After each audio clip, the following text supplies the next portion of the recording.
Hello again. This is Instructor Williams.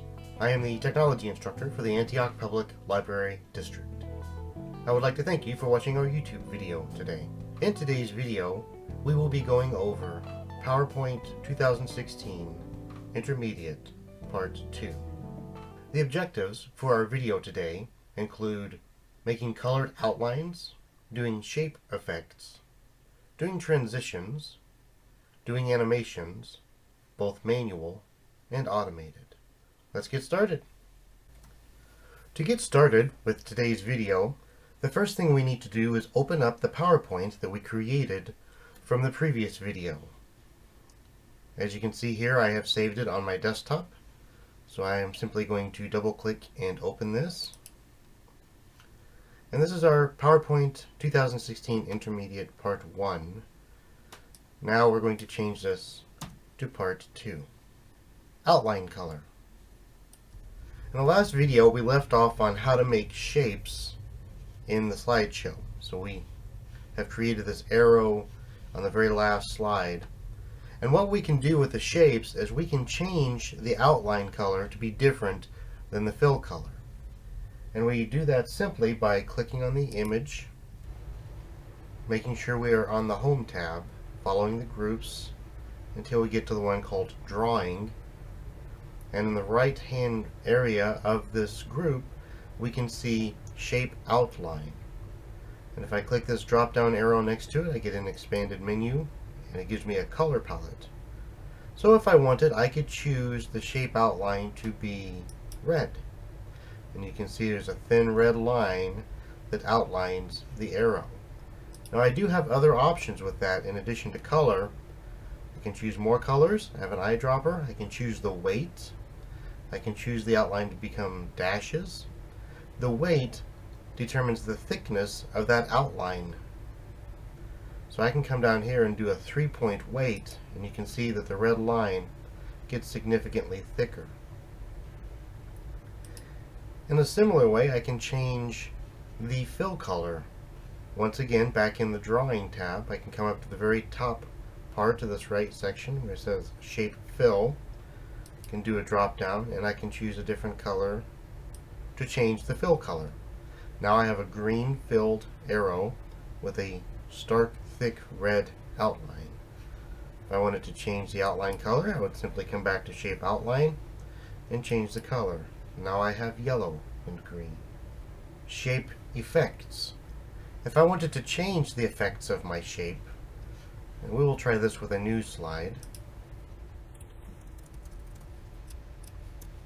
I'll simply come in and insert my shape. Here we're going to do a triangle. With the triangle selected, which means I have this square line going around it with the yellow and white circles, I can come up here to my tabs in the red area and look at Format. I have a hidden tab that has appeared called Drawing Tools, and I can select Drawing Tools and it will change the ribbon. And this allows me to change different effects on my shape. For example, I have shape styles here. I can click yellow, turn it yellow. This is pretty much a fill color type setup. Change the fill lines here. I can change the outline like we did in the previous exercise. But I can come to Shape Effects and give me a drop down and I can create a shadow for the shape if I wanted.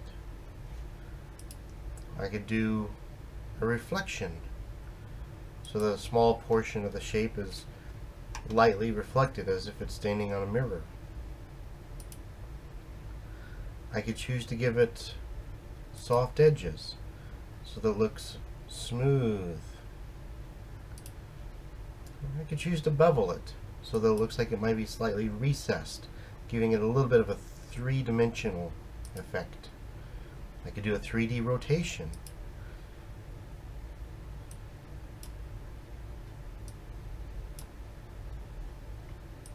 So there are lots of options that I could do with my effects palette.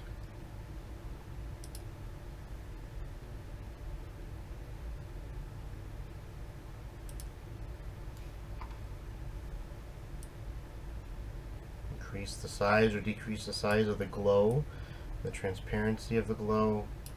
So you see we have plenty of options with the shape effects. Transitions. The next thing we're going to look at is transitions. Now, transitions are visual cues dealing with how one slide progresses into the next slide. So if I come up here to the very first slide, I can come up here to my tabs to transitions. They have a lot of different options for transitions.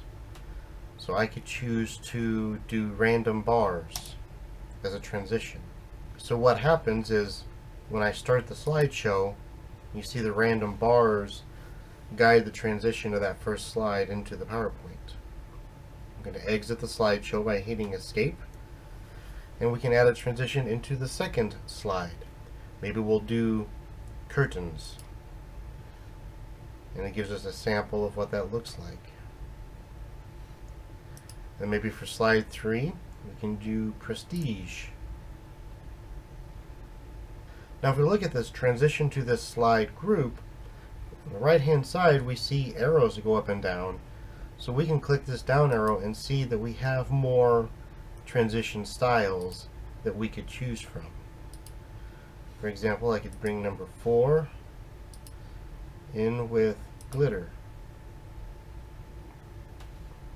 And I could bring number 5 in with shredding. And I could bring number 6 in with a different one if I wanted. Split. Maybe we'll do number 7 as a fall over. And maybe we'll do number 8 as a fly through. So now if I come back to slide number 1 and start my slideshow, we can look at all of the different transition effects in our slideshow.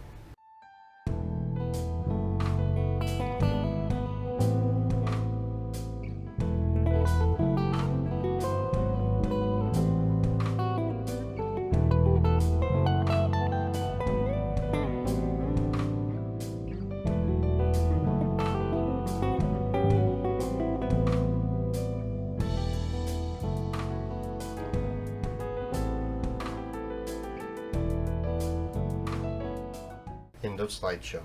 Animations. Animations are different from transitions, whereas transitions move one entire slide into the next entire slide. Animations, on the other hand, deal with how the content inside a given slide comes onto the slide. So I'm going to come down here to slide number 8, and we're going to add some bullet points into this. So I'm going to come to the Home tab, I'm going to come to Drawing. At the top left corner of this drawing box is the text box. We're going to put a text box here, and we're going to put in some bullet points. So go to Paragraph, find the bullet points, and put them in. I'm going to type up a few things about this triangle.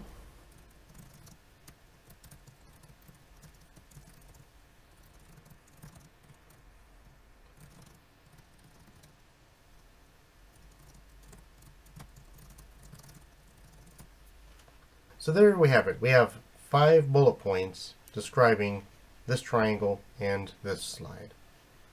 Now if I wanted each one of these bullet points and this image to come in separately, I could put an animation on each one so that it comes in at different times. So for the triangle, I will click on it. We see that it is selected with the line around it. I come up to the Animations tab, and I choose an animation. We'll do Zoom.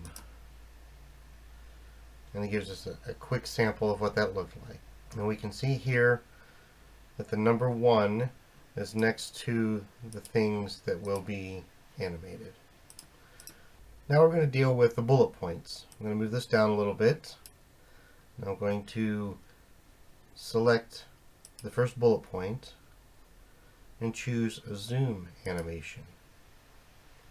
There we see all the bullet points zoom in at the same time.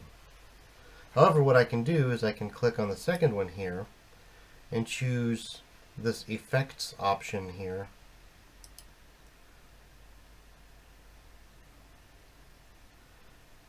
and choose this to come in by paragraph. So then I can come to number 3 and I can change 3 to a different animation. I can come to number 4, I can change that to a different animation. Come to number 5, still yet choose a different one. And number 6, a different one as well.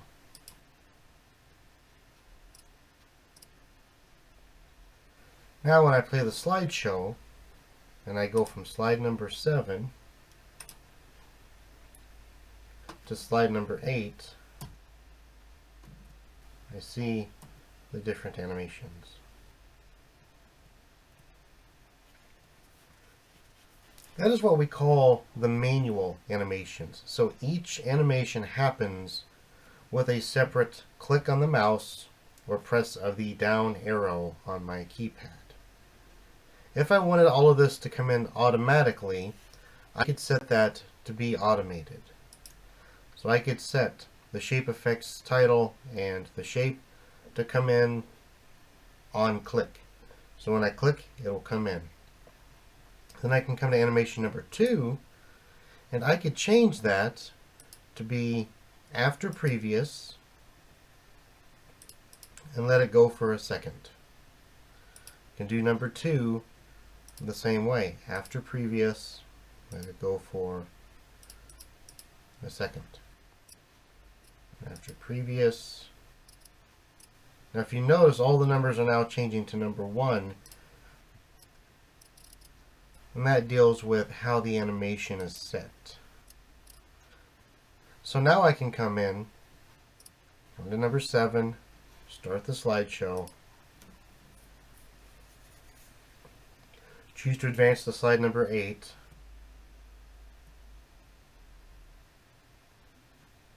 and that is how you automate animations inside of a slide. Now we can come back to other slides and add more animations to make our PowerPoint presentation more engaging.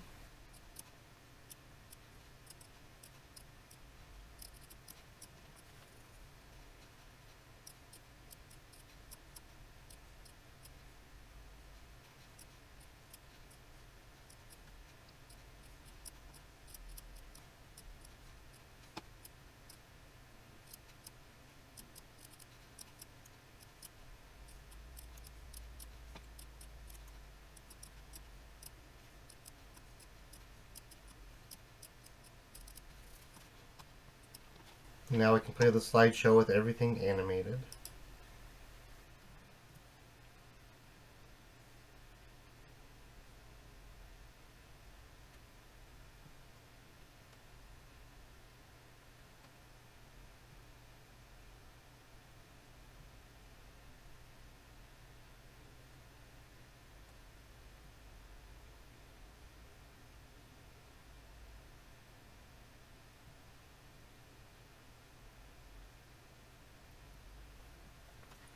One last thing I would like to note is that in our animation panel up here, the green animations deal with how the text or the images come onto the slide,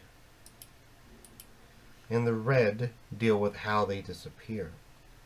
So for example, I come to my shape effects and choose a red disappearing.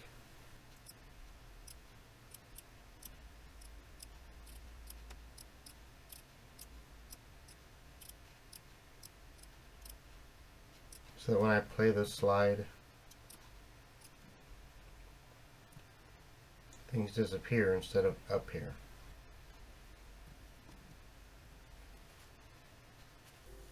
And then when we're all finished with our slideshow, we simply come up to our save icon, click save, and close out our program. So here is a summary of everything that we've covered today. We looked at how to color the outlines of shapes and objects. We looked at manipulating shape effects. We looked at how to insert different types of transitions for slides in the slideshow. We looked at animations and how to manually and automatically advance the objects on a slide. Once again, this is Instructor Williams for the Antioch Public Library District, and I would like to thank you for watching our video. For more technology-related videos and other Antioch Library content, please click the subscribe button.